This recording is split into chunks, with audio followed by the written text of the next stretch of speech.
Olá, meus amigos, estamos de volta com a leitura do livro Os Exilados da Capela, um livro escrito por Edgar Armond, e estamos no capítulo 13, que ele fala sobre da descida à corrupção.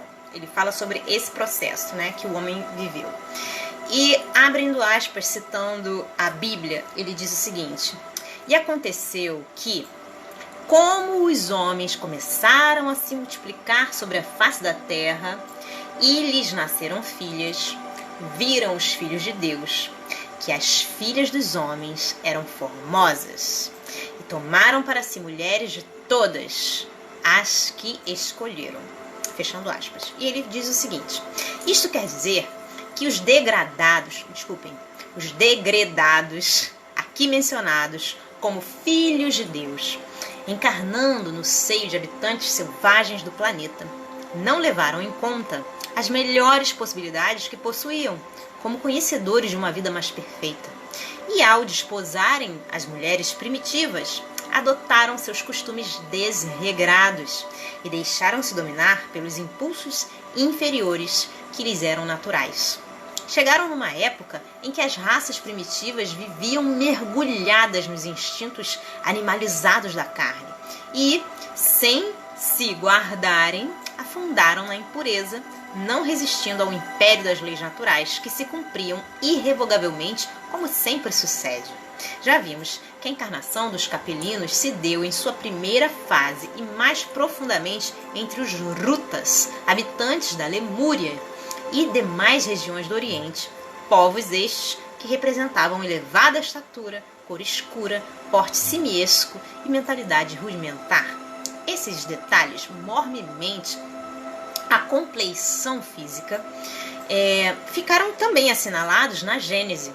Assim ela conta, e aí abre aspas: havia naqueles dias gigantes na terra, e também depois, quando os filhos de Deus tiveram comércio com as filhas dos homens e delas geraram filhos.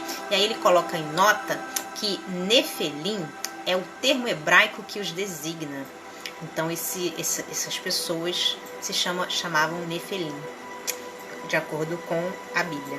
Este trecho da narrativa bíblica tem sido comentado por vários autores com fundo interesse, servindo mesmo a divagações de literatura fantasiosa que afirma ter havido naquela época um estranho conúbio entre seres celestes e terrestres, de cujo contato carnal nasceram gigantes e monstros.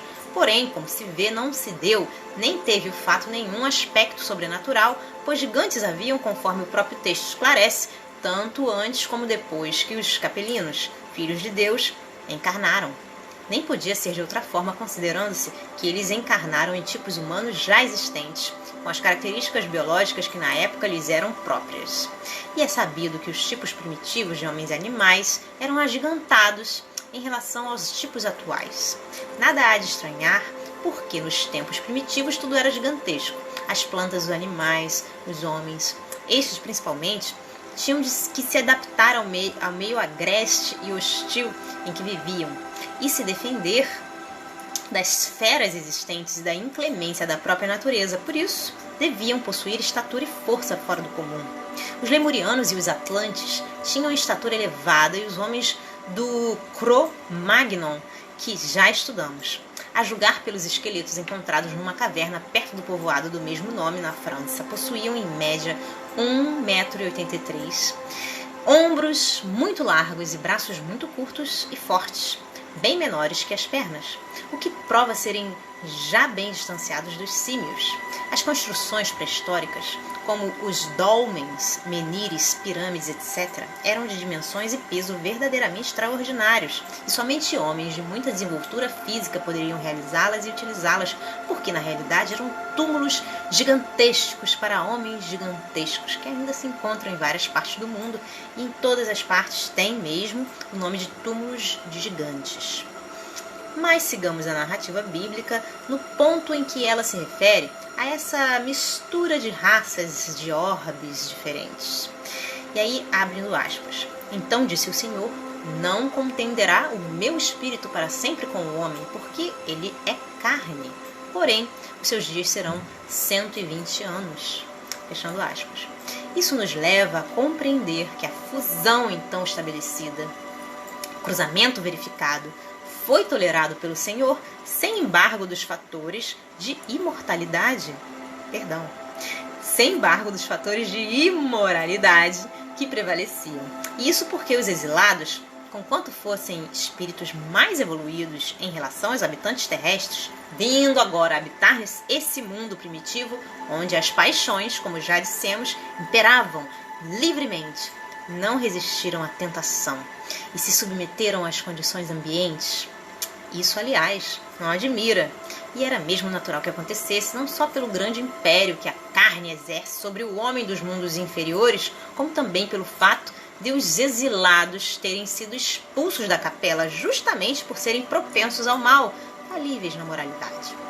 Entretanto, mesmo tolerando, a justiça divina lhes criava limitações, restrições, as leis para eles inexoravelmente se cumpriam, fazendo com que colhessem os frutos dos próprios atos. Suas vidas seriam mais curtas, seus corpos físicos definhariam como quaisquer outros que abusem das paixões e seriam pasto de moléstias dizimadoras.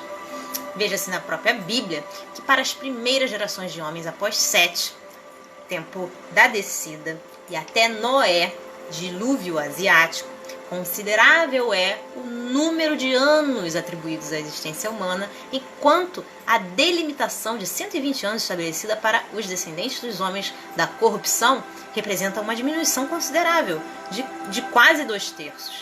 Isso do ponto de vista físico, porque quanto à moral, as consequências foram tremendas e lamentáveis. Com o correr do tempo, uma corrupção geral se alastrou e generalizou-se de tal forma que provocou punições imediatas.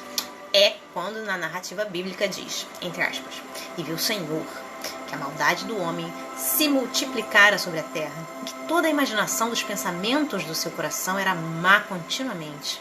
Mais adiante, a terra estava corrompida diante da face do Senhor. Encheu-se a terra de violência, porque toda a carne havia corrompido o seu caminho sobre a terra.